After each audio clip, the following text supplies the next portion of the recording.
Alhamdulillah, alhamdulillahil wahidil qahhar, al-azizul ghaffar, alladzi yuqawwilul laila 'alan nahar, tabsiratan li ulil qulubi wal absar. Asyhadu an la ilaha illallah wahdahu la syarika lahu wa asyhadu anna Muhammadan 'abduhu wa rasuluhu la nabiyya ba'dahu. Allahumma sholli ala Muhammad ibn Abdillah wa ala alihi wa sahbihi wa wala amma ba'd.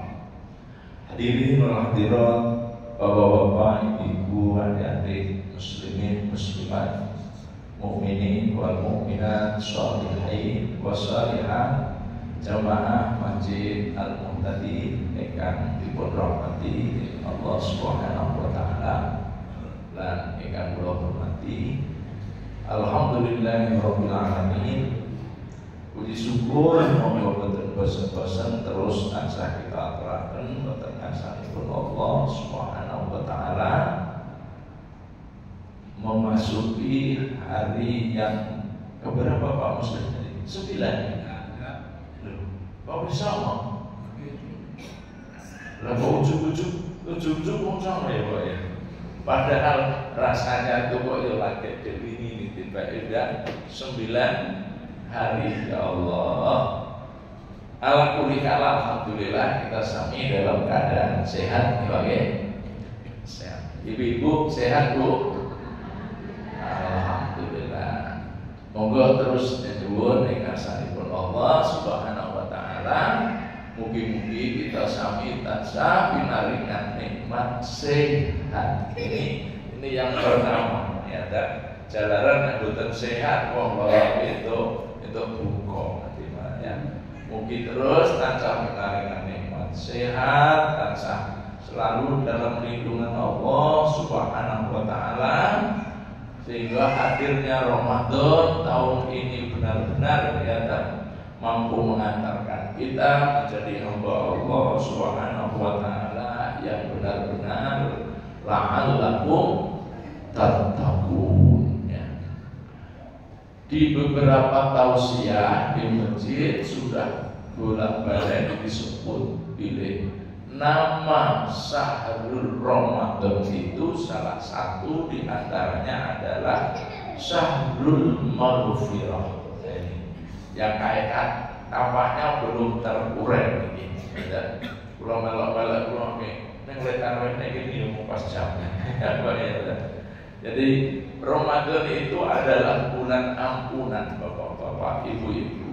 Ya, kalau ada istilah jaring pangapurane Gusti Allah, itu Ramadan itu lapis yang ketiga. Ya, jadi Allah niku menjaring ya paring pangapuran dumateng kawulane niku Pak berlapis-lapis. Lapis pertama itu namanya jaring harian, pangapuran harian. Apa itu? Melalui sholat 5 waktu ya. Jadi sholawatil khams, sholat 5 waktu itu adalah jaring pangapuran Gusti Allah yang bersifat harian ya. Dosa antara subuh sampai duhur Allah bakal ngapurani di waktu duhur. Dosa antara duhur sampai asar Allah bakal ngapurani di asar. Kemudian maghrib, isya sampai kembali subuh. Tenang. Itu menawi sholat kita itu tenang. Nah, kalau sudah melalui jaring pangapuran harian ijik blobos ya, ijik blobos ya ampun sewangking kuate dosa gitu, maka Allah jaring pakai lapis kedua namanya jaring pangapuranipun Allah yang bersifat mingguan, namanya al-jum'atu ilal jum'ati. Memang hadisnya itu ngoten. Maka Allah akan jaring di hari Jumat, Bapak Ibu. Mila dumateng bapak-bapak menawi hari Jumat, monggo benar-benar diprioritaskan. Dulu dalam bab adab sudah saya sampaikan saya sampaikan khusus namanya Adabul Jum'ah. Adabul Jum'ah tidak harus mesti yang memang Jumatan. Ibu-ibu juga kebagian. Karena kebaikan hari Jum'ah itu dimulai sejak malam Jumatan. Ya. Al-Jum'atu Sayyidul Ayyam Wahidul Fuqara Wahidul Masakin. Ya. Karena hari Jumat itu tuannya hari. Lalu Allah mengumpulkan kebaikan-kebaikan di hari Jumat itu luar biasa. Ya. Wahidul Fuqara, dan hari Jumat itu hajinya orang-orang fakir. Ya. Mila dumateng Bapak Ibu yang hari ini mobil khusus Bapak yang ditakdirkan dereng tindak haji, nek Jumatan aja telat. Lah kajine sampai Jumatan itu, betul. Wong Allah itu Maha Adil. Tidak semua orang diwajibkan haji, yang diwajibkan haji kan bagi yang mampu. Dumateng yang tidak dereng diparingi kemampuan dapat jatah. Jatah hajinya melalui Jumatan. Ya dah. Wis kaji ora Jumatan telat terus. Malah ini namanya apa? Diusahake. Karena di samping itu Jumat itu namanya jaring pangapurane Gusti Allah lapis 2. Lapis 1 Jibrojol, lapis 2. Dilalah lapis 2 anggere Jumatan yo telat terus. Berarti Jibrojol meneng. Kalau nanti sudah lapis 2 Jibrojol lagi, maka Allah jaring melalui lapis yang ketiga. Jaring lapis ketiga itu namanya Ar-Ramadhanu ila Ramadan. Ya, dan itu hadisnya gitu. Yaitu dijaring melalui Ramadan yang disebut ibadah Ramadan, maka disebut Ar-Ramadhanu ila Ramadan mukaffaratun lima bainahuma. Ibadah Ramadan yang kita jalani hari ini itu yaitu kalau kita benar-benar agar kita minta puasa bakal iso nekake pangapurane Gusti Allah antara Ramadan tahun lalu sampai Ramadan tahun ini. Itu janji Kanjeng Nabi, Bapak Ibu. Mila monggo dituwenani ya ta. Posone ya sing temenan. Salat tarawihnya ini di luar salat tarawihnya itu mulai berodol ya. Dan tadi malam ada di sana di Grogol wis ngeluh panitiane. Dan ibu awal Ramadan Pak kita pesen ke kajane wis ora kanggo.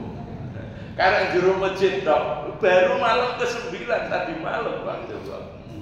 Ya Allah. Mudah-mudahan Muqtadir tetap istiqomah. Ini karena apa? Jaring terakhir ini. Ini kalau istilah pukat namanya apa Pak? Yang paling rapat no? Bukan harimau. Bukan harimau untuk menjaring dosa-dosa kita. Wis sak kecil-kecile paribasan dosane ngantek sak gedene cedol. Pokoknya kejaring semua. Harapannya apa? Harapannya supaya kita bersih benar dari dosa usai Ramadan. Itulah maka dalam istilah kita usai Ramadan itu harinya saja disebut Idul Fitri. Ya. Monggo adik-adik di masih kita boleh ditonton. 3 kenggon diri. Adik-adik ini yang mainan mobil. Yang mainan mobil ditato mriko. Mana yuk. Di belakang. Yuk. Niki Pak Wami yang kita Pak Wami. Sing mainan mobil ini di kayak kenggon besar iso. Mainannya di bawah. Ya. Ojo mobil itu kayak kemauan. Di belakang ada. Kan. Wah, sampai mana tadi? Wah, baru sampai cedol itu. Ini pada jaring pangapuran. Jadi Ramadan itu namanya jaring pangapuran Gusti Allah yang lapis 3. Namanya jaring pukat harimau ya. Harapannya itu ojo ngantek ya, dosa-dosa yang pernah kita lakukan selama 1 tahun ini enten sing kelewatan tenang. Maka mulai dari puasanya ghufira lahu ma taqaddama min dzambi, kemudian sholat malamnya ya, man shalla jama'atan ma'al imam, itu yang dimaksud sholat tarawih. Sapa wong sing sholat jamaah tarawih karo imam ya sampai selesai, maka orang itu akan dicatat seperti sholat malam semalam utuh. Itu nanti balasannya karena ampunan Allah.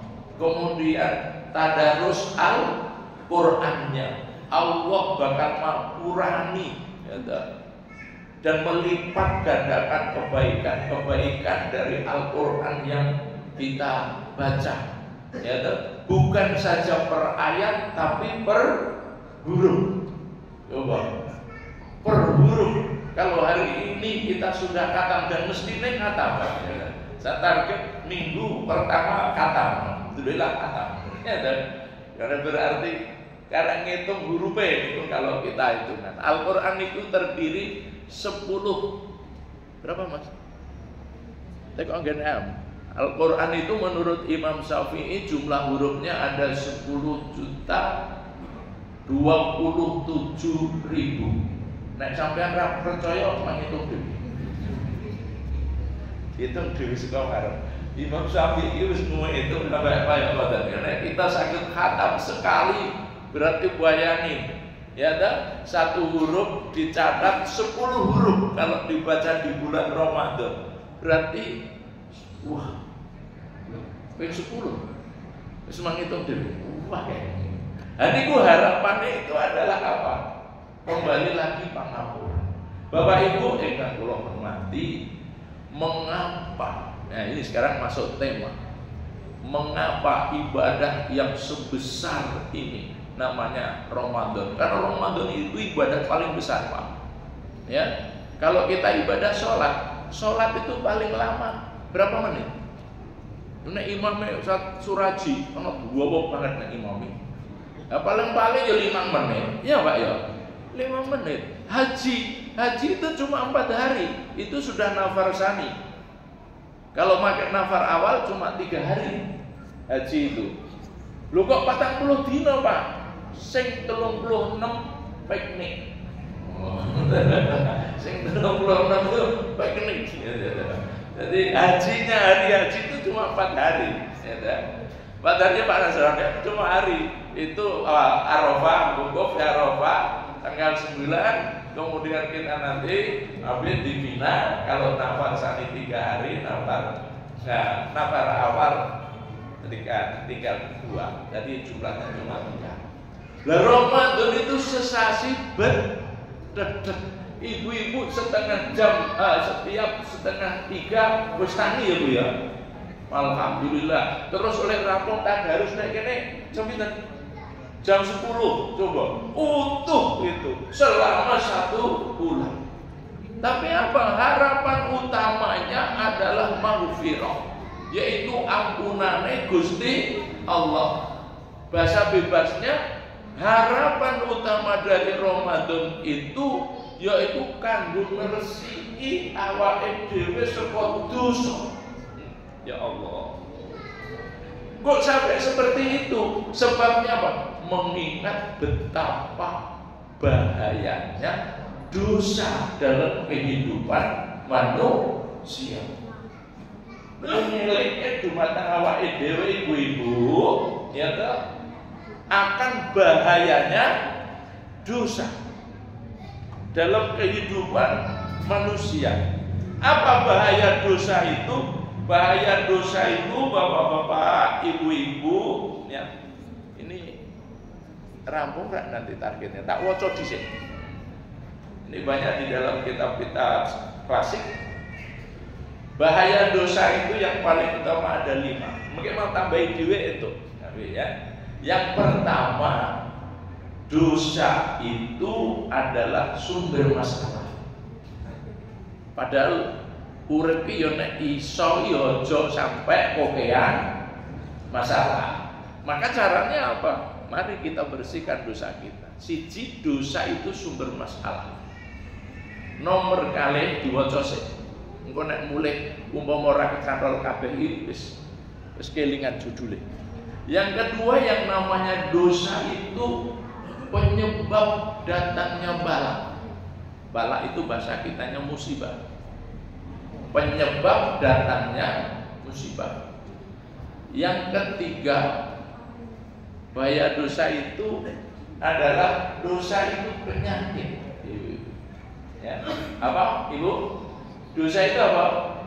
Penyakit. Penyakit. Mungkin nek duwe dosa wis padha karo pula penyakit. Cek laborat hasilnya negatif, awake sehat kabeh. Nek awak ya tetep lara. Mula di TV ada promo, sakitnya tuh di sini. Lu kuwi sakit dosa kuwi namanya. Ya, cek laborat sehat kok ya. Itu karena apa? Dosa itu penyakit, ibu-ibu, bapak-bapak. Kemudian yang keempat, dosa itu adalah kotoran hati. Kotoran hati. Bahasa nasnya baik Quran maupun hadis namanya rona. Bal rona ala qulubihim ma kanu yaksibun. Rona. Jadi rona itu apa? Kotoran hati. Dan yang kelima, ini gongnya Bapak Ibu. Dosa itu penghalang hijab. Ya. Penghalang doa dan amal kita untuk sampai di hadapan Allah Subhanahu wa taala. Al-dzunub hijabun bainal abdi wa rabbih. Jadi itu penghalang. Masya Allah, Bapak Ibu yang kula hormati, 5 ini monggo kita targetkan di Ramadan ini betul-betul apa ya Pak? Kita fokuskan. Mudah-mudahan Allah benar-benar membersihkan dari dosa-dosa itu. Kita mulai yang pertama, namanya dosa itu sumber masalah. Maka dalam ilmu akidah, seorang mukmin itu harus yakin yang seyakin-yakinnya bahwa setiap problem, setiap masalah yang kita hadapi itu mesti penyebabnya dosa. Maka kalau di dalam istilah ilmu akidah itu ajari, ya, masalah sekecil apapun yang sedang kita hadapi, yang sedang menimpa kita, maka jawaban pertama adalah tanyakan pada diri kita, dosa apa sing nembe tak tindake? Dosa apa yang sedang kita lakukan? Karena sumber masalah itu pertama dalam bahasa Islam namanya dosa. Ini monggo kita kulinak jadi seorang mukmin harus yakin betul itu. Munculnya persoalan hidup, yus mulai kecil sampai sing gede itu, maka jawabannya yang pertama, ojo ngantek dilompati dulu ini. Jawaban pertama adalah karena dosa. Kalau sudah bicara dosa kembali gini, dosa apa yang sedang saya lakukan? Nek enggak, niku senenge golek salahe. Iya, katanya Bu ya, ibu-ibu ada masalah, kadang-kadang terus gara-gara bapak, badala, Pak Era ngerti-ngerti gara-gara bapak. Ini bapak-bapak juga sama ya Bu ya. Oh ada masalah, bla bla bla bla bla. Oh sing jisik dhewe, lah iki gara-gara. Nah, akhirnya bapak ibu tadi gara-gara tadi malam sudah sana goro-goro Petro Bagong. Nolong gareng ini, hati-hati Petro Bagong nolong gareng. Nah, kita dilatih setiap dosa setiap masalah yang kita hadapi, pastikan pertama kali yang harus ditanyakan, dosa apa yang sedang saya lakukan. Itu meyakini benar bahwa dosa adalah sumber masalah. Karena dengan dosa itu yang sering menjadikan hidup kita ini sumpah, susah, suwedi, cemas, gelisah, dan kocok-kocok. Makanya kalau pagi kita diajari suruh berdoa itu kalau habis sholat subuh, Allahumma inni a'udzubika minal hammi wal hazani wa a'udzubika minal ajzi wal kasali wa a'udzubika minal jubni wal bukhli wa a'udzubika min ghalabatil daini wa qahril rijal. Ini adalah upaya untuk membersihkan yang namanya penyebab pertama. Jadi Bapak Ibu nomor siji, kemudian kali nunggu buka jadi supaya santai. Dosa adalah sumber masalah. Maka pesannya Kanjeng Nabi dalam hadis riwayat Imam Abu Dawud, saya bacakan satu hadis saja. Man lazimal istighfar, ya, ja'alallahu lahu min kulli dhikin makhrajan wa min kulli hammin farjan wa razaqahu min haitsu la yahtasib.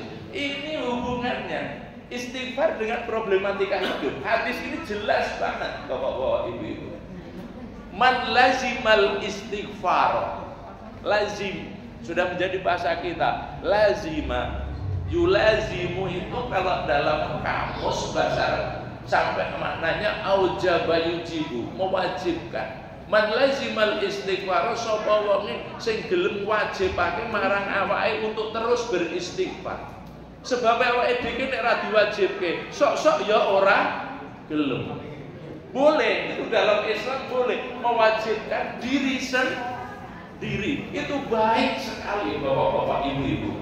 Saya sering matur di kajian subuh barokah dengan bahasa gini, ya kan? Pastikan setiap kita ini beristighfar, ya, minimal 100 kali sebelum terbit matahari. Itu bahasa mewajibkan diri.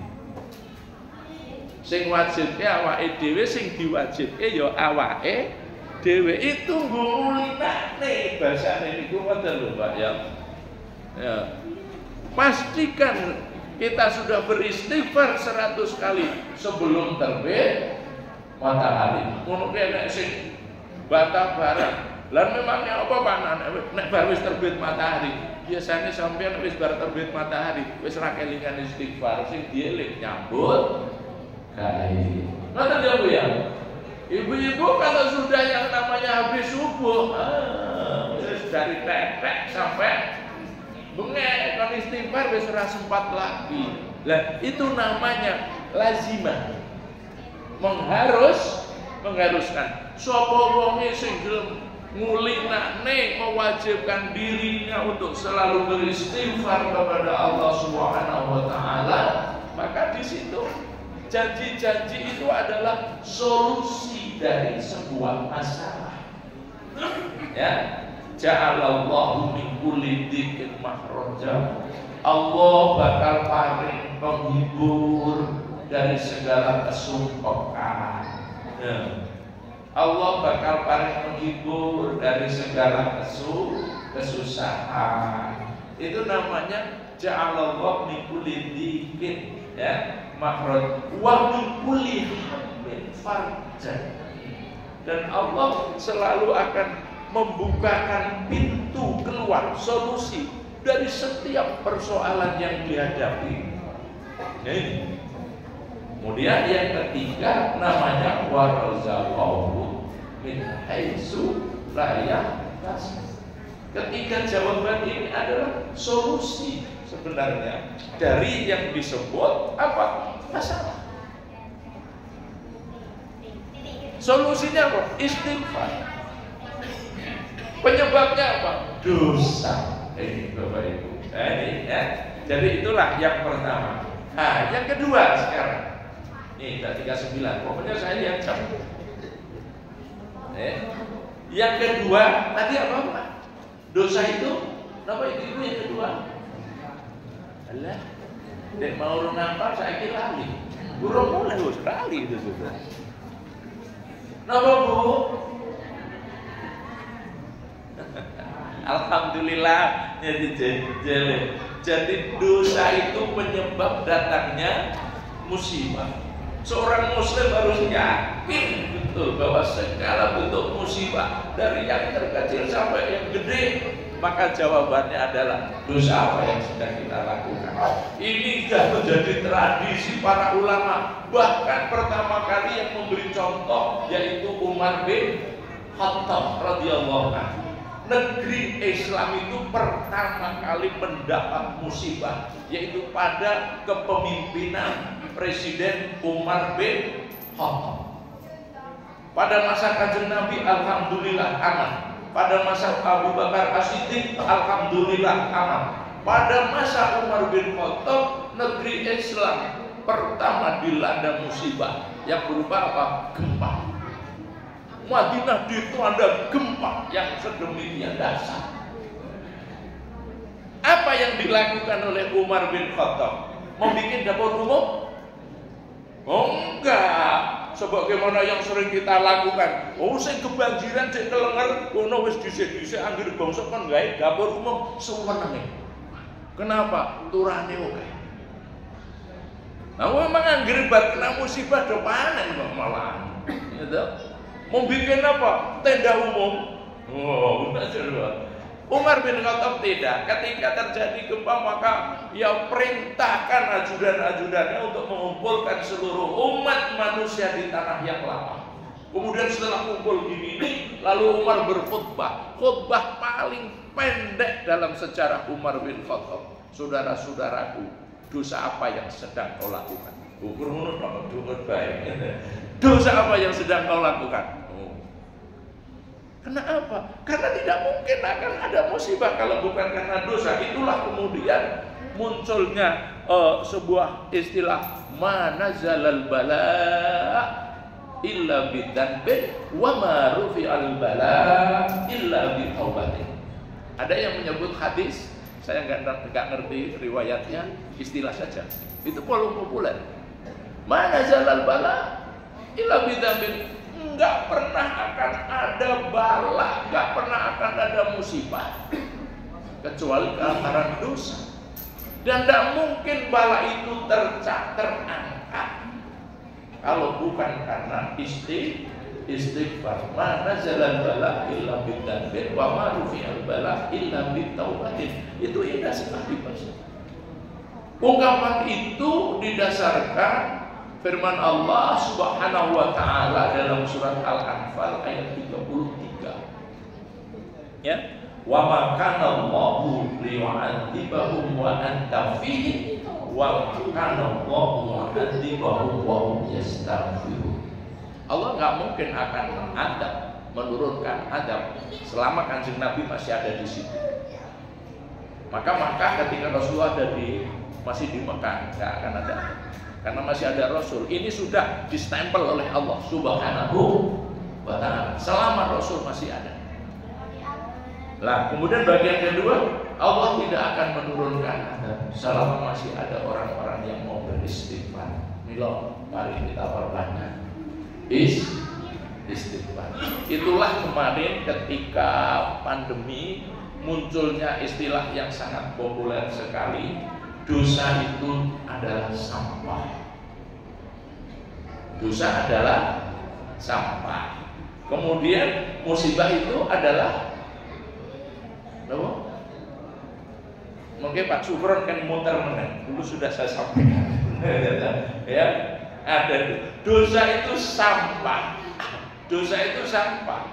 Musibah itu kok lali tuh kan? Musibah itu lali teh.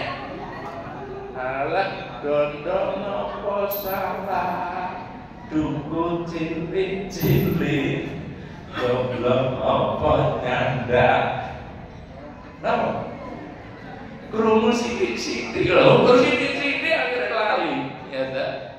Jadi dosa itu sampah, musibah itu lalat. Bolak-balik kok niku Pak ya. Musibah itu lalat. Ya.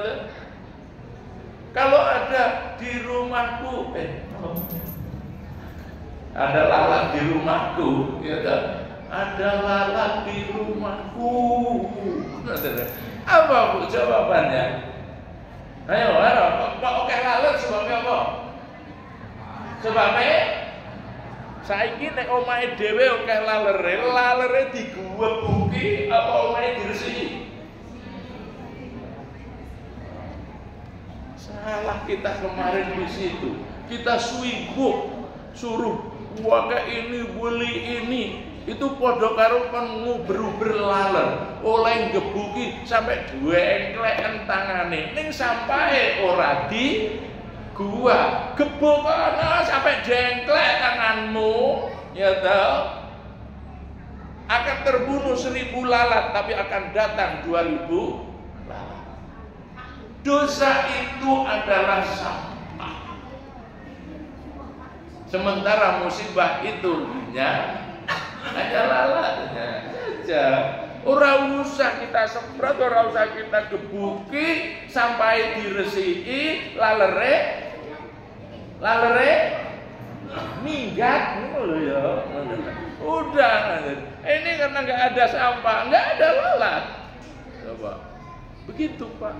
Mengapa? Kembali ke judul, karena dosa itu penyebab datangnya musibah. Dosa adalah sampah, musibah itu adalah lalat.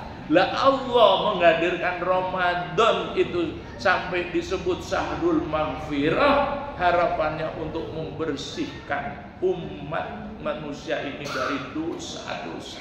Begitu hakikatnya, ya. Atau oke. 46. Yang ketiga, dosa itu adalah wis tak waca dhisik kan kok mbak tekoki dituduh digatek tenang apa ora ngono. Napa Pak? Yang ketiga napa? Oh, kayak bocoran Bapak asli ini lali, ndoblok kabeh. Dosa itu adalah penyakit. Ya, jadi dosa itu adalah penyakit. Dan ini harus kita tanamkan dalam keyakinan. Ya kan? Dalam menjadi dosa adalah hati manusia itu seperti penyakit yang sedang menimpa badan kita. Sama. Jadi dosa itu nempel ke dalam hati kita itu persis seperti penyakit yang sedang menimpa badan kita. Bagaimana badan kita ini kalau sedang tertimpa sakit? Ya terasa. Begitu juga hati kita, Bapak Ibu, kalau sedang dilanda dosa, persis seperti kena penyakit. Dia akan mengganggu aktivitas kita. Pasti itu, ya tak? Kadang juga membuat kepala pusing. Coba, mulang beri uang pusing terus dicekel batu karo ngene iki. Payah. Membuat kepala pusing. Dosa itu pula yang membuat perut mual. Coba. Lahirlah yang namanya mah, iya Pak ya.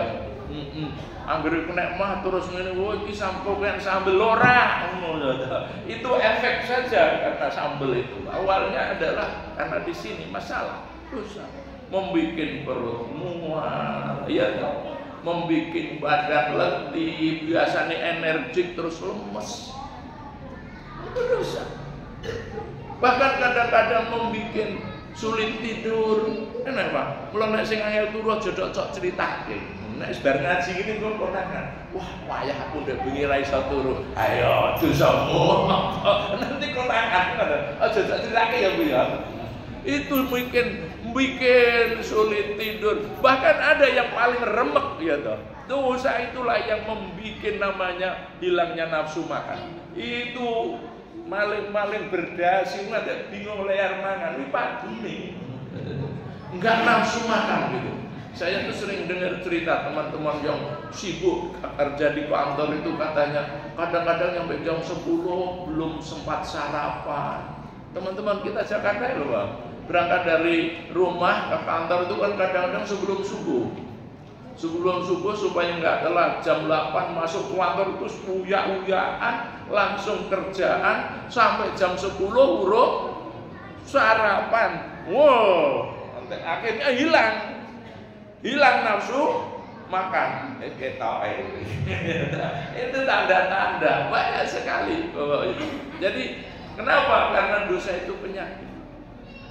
Surat At-Taubah ayat 125 itu jelas sekali Allah, ya. Wa ammal ladzina fi qulubihim marad. Oh, marad langsung pakai bahasa sakit. Dene wong sing atine wis kena lara. Wa zadahum rizqan ila rizqi.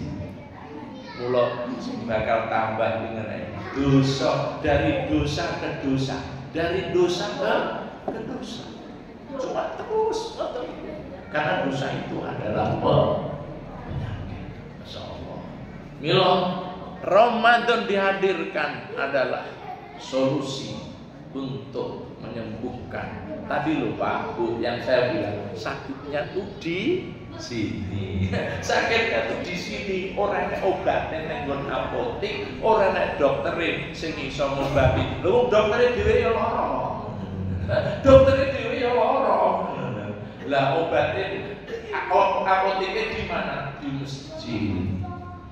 Apoteknya tempatnya di masjid. Obatnya di tilawatul Quran. Itulah maka wa nunazzilu minal Qur'ani ma huwa syifaa'un. Syifa itu orang mengobat, tapi penyembuh. Di sini, masya Allah. Itu namanya dosa adalah penyakit. Yang keempat sekarang 57 maghribnya, masih ada 5 menit. Yang keempat apa Bu? Gantian, ayo Bu. Apa? Oh, beneran nanti ya. Alhamdulillah, eling gitu. Ngaji yang giring ini mulai ya anak sing cemerlang. Dosa itu kotoran hati. Al-mu'minu idza adnaba dzanban kanat nuqtatan saudaan fi qalbihi. Wong mukmin sekali tumindak dosa, maka bersama itu akan datang titik hitam yang menempel dalam hatinya. 2 kali dosa, 2 kali titik, banyak kali dosa. Banyak kali dosa? Ya banyak titik. Hatta ta'lu qalbah, sehingga sampai menutupi seluruh permukaan hati. Kalau permukaan hati itu sudah tertutup dosa, maka itulah yang disebut hati ini wis peteng. Maka adik-adik mahasiswa yang kemarin demo, judulnya apa? Indonesia gelap. Kemarin wis ditambah nang Madura. Orang mau Indonesia gelap. Indonesia gelap plus gosong.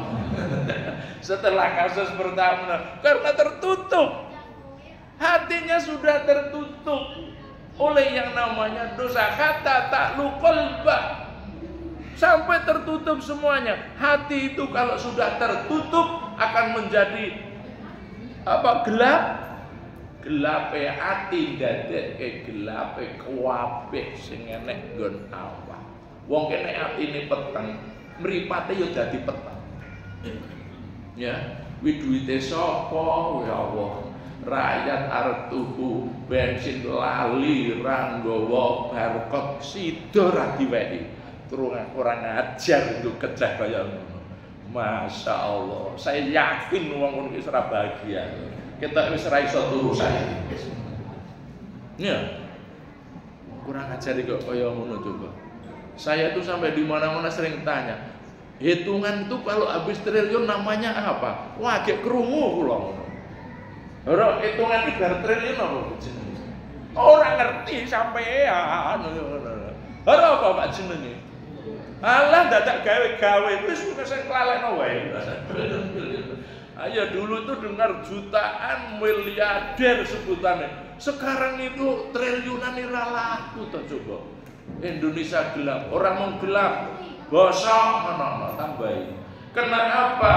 Karena banyaknya dosa. Dosa itu kotoran hati. Fi qulubihim maradun fazadahumullahu maradun walahum adzabun.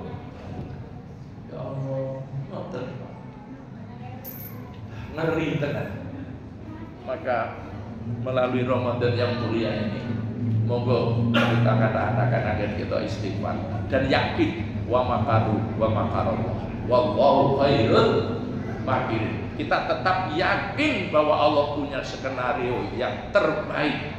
Kalau kita membaca sejarah gelapnya Turki itu pada masa Atatürk, ketok ini dibanding Indonesia urung apa-apa nih.